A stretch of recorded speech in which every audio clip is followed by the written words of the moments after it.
Je m'appelle Joseph Bayoko Lokondo, je suis défenseur des droits de l'homme, cadre dans la fonction publique, agent de l'État et je suis un jeune entrepreneur de l'Équateur, résident en Bandaka dans la province de l'Équateur.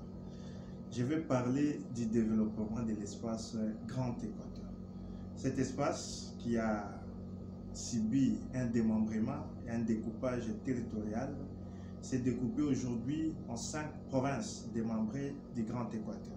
Nous avons la province de l'Équateur, la province de la Chuapa, la province de la Mongala, la province du Nord Ubangi et la province du Sud Ubangi. Quand bien même que l'espace a été scindé en 5 dans le cadre de la décentralisation pour essayer un peu d'approcher les gouvernants aux gouvernés pour booster le développement, cet espace reste aujourd'hui uni et pour que l'une des provinces se développe, ça doit se faire en concert avec d'autres provinces. On ne peut pas parler du développement de l'Équateur aujourd'hui sans parler du développement de la Chuapa, qui doit aussi avoir de la conséquence sur le développement de la Mongala, du Nord Ubangi et du Sud Ubangi. Le développement de la province de l'Équateur passe par la prise de conscience de ses ressortissants, de ses habitants et surtout de ses autorités. Elles qui ont le monopole du pouvoir, ces autorités qui doivent mettre des politiques publiques adéquates pour le développement de l'espace Grand Équateur. C'est cet espace qui a aujourd'hui le poumon mondial de la forêt. Nous sommes la deuxième plus grande densité de la forêt après l'Amazonie. Cette forêt ne se trouve nulle part qu'à l'Équateur. Cet Équateur dans son ancienne configuration.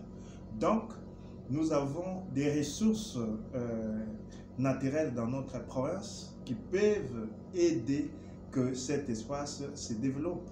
Parce que nous savons que l'eau, c'est une ressource stratégique aujourd'hui, pour ne pas parler de la forêt, et nous ne manquons pas aussi de minerais dans notre province, quand bien même que la quantité n'est pas signifiante. Mais si nous prenons la forêt, qui est une ressource gardée dans le monde, dans cette forêt, nous avons également la tourbière, et c'est la plus grande tourbière au monde, et ces richesses peuvent aider.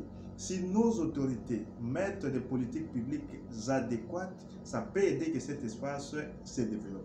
Ces politiques doivent se mettre de concert, c'est-à-dire par les autorités des 5 provinces démembrées du Grand Équateur. Ils doivent faire des échanges, même des échanges commerciaux, parce que si nous prenons même la voie fluviale, c'est les plus grands boulevards du monde que nous avons, parce que la fleuve Congo traverse Bandaka, on a là vers d'autres provinces. Vous prenez la rivière Ruki, on a là vers Chuapa et Bopungui qui est là en aval. Mais si ces provinces travaillent, il y a ces échanges commerciaux, on peut développer même les transports fluviaux. Parce qu'aujourd'hui, nous avons un problème de vol, on ne sait pas voyager. Il y a des gens qui sont là en Bandaka qui ne savent pas comment arriver à Kinshasa parce que nos compagnies d'aviation aujourd'hui ont un problème par rapport au carburant, par rapport à la guerre en Ukraine et ainsi de suite. Mais les gens ne peuvent quand même pas rester en Bandaka qui n'est qu'à 700 km de Kinshasa.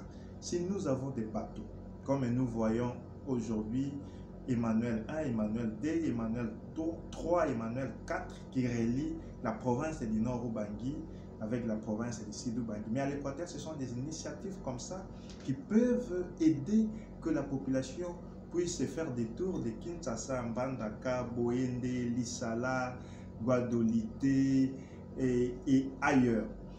Et si ces autorités se mettent ensemble, ils peuvent développer ces entreprises privées ou soit mettre des politiques publiques adéquates pour essayer un peu d'améliorer le climat des affaires pour que les opérateurs économiques travaillent en bon escient. La forêt. Aujourd'hui, nos bois sont en train